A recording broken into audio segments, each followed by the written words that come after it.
we all have two people. We all have two people. And I'm not saying you're crazy. We have the easy voice. That's that voice that we all love. That's that very comfortable voice that's that mommy holding you saying it's going to be okay. Doesn't care how good you are, just loves you. Just loves you no matter how messed up you are in life. So that's that one voice. This other voice that we walk very far away from is a voice saying, hey man, you ain't doing shit. So we try to get this voice out of our head completely. And we live over here in this land. So what you have to do first is turn up this voice over here. The voice saying things to you that aren't nice. That it's in our head saying, you know what, man, dude, you're not doing shit. I'm not saying to put yourself down. I'm saying listen to the truth. And the truth isn't in the 20%. The truth is in this other part of your brain saying, look, man, you're wasting a bunch of percentage here. We have 80 more percent that we're not tapping into because in this other 80% is suffering, pain, failure, self-doubt, darkness, and then a whole bunch of light. But to get to this light, you gotta go through all of this. So a lot of us know that. I can get over here, but over here, man, this is much better because I gotta go through this journey that is not fun.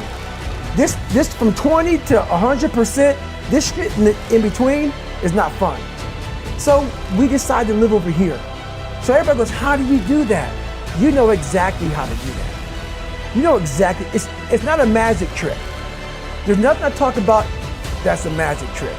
It's all back down to a very primitive mindset of we just have to do. It's like breathing. Breathing becomes normal. Like we don't know that we're doing it. That's how you have to live your life.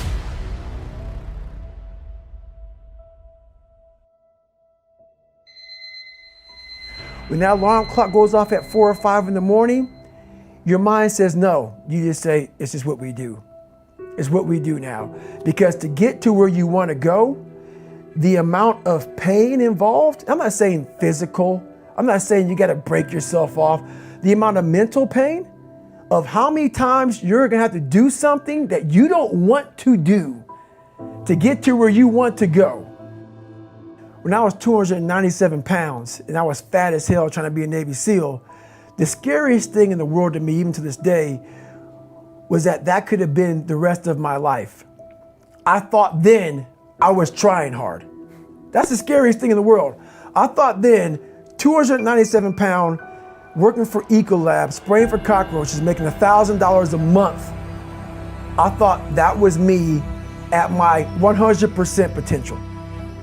Come to find out, a few years later, I wasn't anywhere near that. 106 pounds less, graduated Navy SEAL training, went on to do all these other things. Looking back on that was me trying hard. That's why people gotta understand, what is in us, we have no idea until we start trying hard. And I mean really trying hard, where you're obsessed with, hey, this is my new norm. My new norm is that, wow, this isn't always fun. It's not always meant to be fun.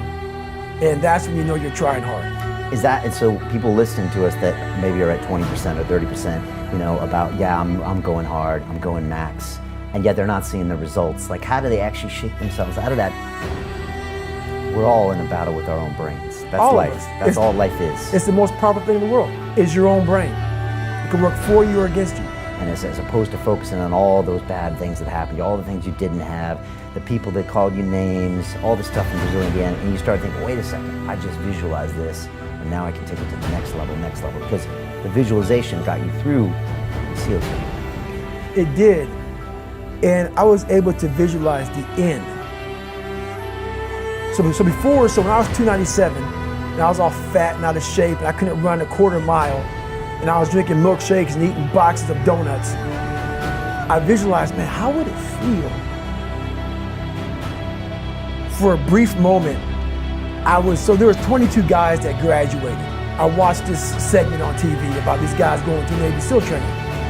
And I couldn't even, I wasn't a great swimmer. I was afraid of the water, all this crap, man. But at the very end, it says 22 guys. This commanding officer's up there and he gives this great speech. I was like, man, I wonder. So I started visualizing me being the 23rd guy in these dress whites, sitting there with these guys, getting that Navy SEAL, graduating this Navy SEAL training. I was like, God. So I put myself there. I was like, man, that's an amazing feeling. I put myself there at 297, not even able to do anything that these great men were doing. I said, man, if I could feel that would change my life. I could just feel that. It lasts for 1 second. You get that certificate, you walk across the stage, and what's next? But I didn't know that then. My mind was that I thought I'd live in that moment forever. So I said, wow, man, if I could just feel like that. If I could feel like that. And what was that feeling you wanted so bad? Respect, No, accomplishment? victory. I wanted to win. Not like beat somebody else. It wasn't about that. I just wanted to go the distance. Everything in my life, when something got hard, I quit. If it was reading, that's where, I wasn't great at reading. I wasn't great at writing, so I just quit. I couldn't catch on as fast as you. I had to work harder than you, so I quit. I wasn't great at things, so I quit. I'm not good at this. Like, man, if I could just go that distance, that extra mile, to just go, just to finish. I want to finish. I want to feel victory. And victory for me wasn't winning, it was just finishing. So I said, you know what? If I could feel like these guys feel, it would change my life. But what I realized, the best feeling I had was when I was by myself trying to lose this weight. I had to lose it in literally less than 3 months. 106 pounds in less than 3 months. And literally, I started feeling victory just by putting myself in the battle. It wasn't about going to Navy SEAL training. It wasn't about being the 23rd guy in that chair. I started realizing, man, just by going to war with myself every day and putting these challenges and these goals and these obstacles, these insurmountable obstacles. So it wasn't about losing 106 pounds. Me losing 5 pounds was an accomplishment. Me losing 10 pounds and then 50 pounds. And then the more I did this, the more I gained confidence. And then the more I gained confidence, the more I realized these guys can't do what I'm doing right now. I had no coach, had no trainer, had no money. I didn't know how to lose weight. I had no knowledge of what I was doing. I was just working. I was just sacrificing. And then through that, all these different tools started coming up. But I would have never found these tools if I didn't put myself in a very uncomfortable place. We all look for toughness. We all want it, but we look for it in a comfortable environment. You will not find toughness in a comfortable environment. Those of you who are listening to this, whoever hear this, you will not find it.